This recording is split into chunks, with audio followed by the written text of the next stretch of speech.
Hello जी, राधे राधे। कैसे हैं आप सब? आई होप आप सब लोग बहुत अच्छे होंगे। आप लोग सोच रहे होंगे कि ये मैं क्या कर रही हूँ ब्लॉग में। तो ये आज नवरात्रि तो ख़त्म हो चुकी है, बट नवरात्रि के 2 दिन बाद हमने अपने घर में कन्या भोजन रखा है।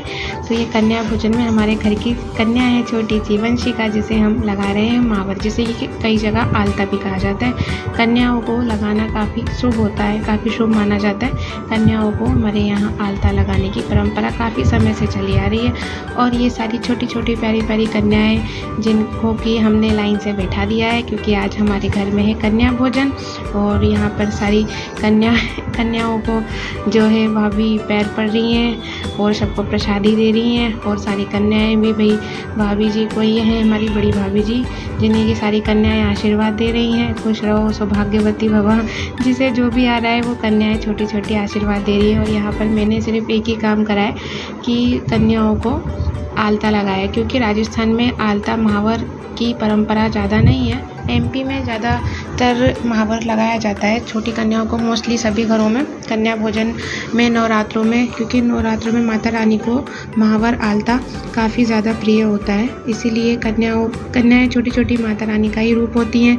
हम अपने घरों में कन्या भोजन कराते हैं तो छोटी छोटी कन्याओं को माता जी का रूप ही मानते हैं। और उन कन्याओं के पैर धुलाकर उन कन्याओं को महावर भी लगाया जाता है। यहाँ पर हनु मुझे परेशान कर रहा है कि भाई सब कन्याओं को छोड़ दो, मुझे गोद में लो। तो फिर बच्ची उसको उठा के ले गई है नन्ही उसके पापा के पास, कि अब यहाँ पे आराम से मैं कन्याओं को महावर लगा सकूँ। बच्चे सब लोग इंतज़ार कर रहे हैं एक ही बारी बारी से हमारा नंबर कब आएगा, और सोच रहे हैं हमारे पैरों में क्या लगा रहे हैं। और यहाँ पर सभी कन्याओं के पैरों में हमने आलता महावर लगा दिया है। सारी कन्याएं लाइन से बैठी हुई हैं। आप लोगों के घरों में भी गाइस नवरात्रों में कन्या भोजन कराया जाता होगा। सभी के घरों में माता रानी की कृपा के लिए, माता रानी के आशीर्वाद के लिए छोटी छोटी कन्याओं को माता जी का रूप माना जाता है, तो हम कन्या भोजन कराते हैं। हमने कन्या भोजन अष्टमी नवमी को नहीं कराया। अष्टमी नवमी के बाद दशहरे के अगले दिन हमने कन्या भोजन कराया, क्योंकि अष्टमी नवमी पे कन्याएं बेचारी सबके घर खाना खा के, सबके घर कन्या भोज करके जो है इतना ज़्यादा थक जाती हैं कि वो कुछ खाना ही नहीं खा पाती, वो कुछ भी नहीं खा पाती हैं। बस इतना ही बोलती हैं कि बस हमें तिलक कर दो और दक्षिणा और प्रसाद दे दो। वो भोजन नहीं करती हैं। ये छोटी सी कन्याएं जो खाना खाने के बाद आई, बोली कि आंटी जी हमारे हाथ धुला दो। तो मैं इसके हाथ पोंछ नहीं रही थी, तो मैंने इसका हाथ धुलाया। फिर ये अपनी बच्ची अपनी जगह पर जाकर वापस बैठ गई। आप लोगों को दिख रहा होगा काफ़ी सारा फैलारा हो रखा है, क्योंकि दिवाली आने वाली है, तो दिवाली की साफ़ सफाई भी चल रही है। और ये हमारे घर का शैतान बच्चा लड्डू, जो कि कह रहा है चाची आप ब्लॉग बना रहे हो, वीडियो बना रहे हो। और यहाँ पर कन्या भोजन के लिए हमारे घर में मेरी बड़ी भाभी जी ने बना लिया है आलू की सब्ज़ी, जो कि बिना लहसुन प्याज की है। और ये है चने हलवा और खीर का भोग बहुत ही ज़्यादा महत्वपूर्ण होता है नौ दुर्गों में। कन्या भोजन में माता रानी को हलवा पूड़ी और चने का ही भोग लगाया जाता है, खीर का भोग लगाया जाता है।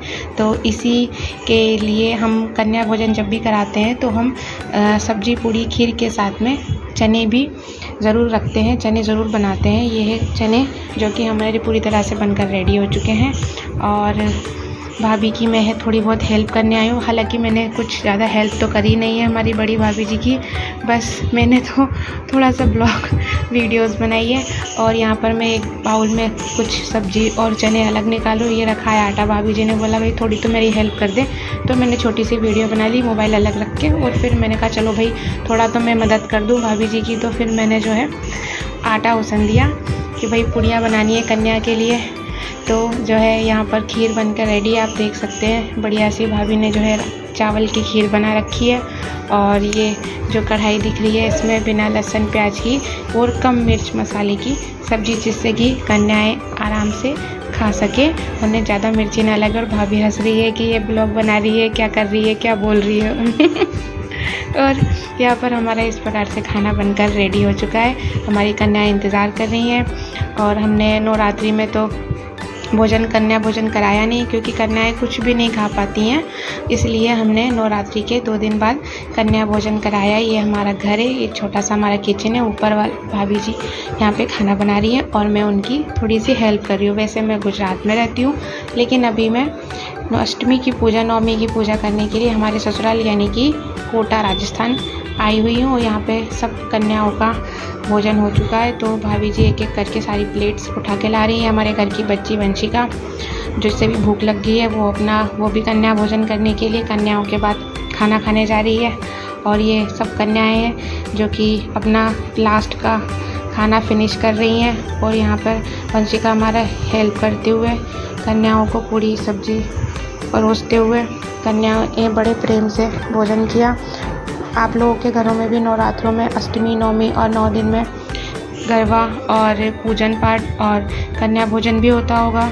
ऑलमोस्ट सभी के घरों में होता है कन्या भोजन, तो हमारे घर में भी हमने कन्या भोजन कराया। आप लोगों को ये मेरा ब्लॉग कैसा लगा? अगर अच्छा लगा हो तो ब्लॉग को लाइक, शेयर और कमेंट ज़रूर करें। तब तक के लिए जय माता दी, राधे राधे।